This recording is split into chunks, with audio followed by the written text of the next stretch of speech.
Hi అండి.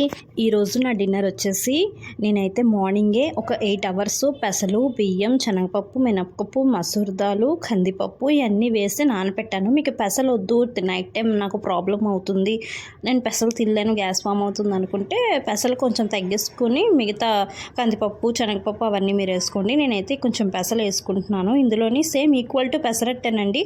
ఇందులోని అల్లము, ఒక పచ్చిమిరపకాయ వేసుకొని మీరు మిక్సీ కొట్టుకోవచ్చు. ఇలా మిక్సీ కొట్టుకున్న దాన్ని మంచిగా దోశ వేసుకుని తింటే టేస్ట్ అబ్బబ్బా అనిపించాలి అంతే.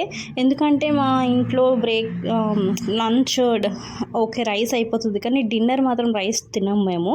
సో బ్రేక్ఫాస్ట్ అయితే ఇలాగా ఏదైనా ఇడ్లీ, దోశ, చపాతి సంథింగ్ ఏదైనా తింటాం, కానీ రైస్ తింటే మాకు అంత నచ్చదు.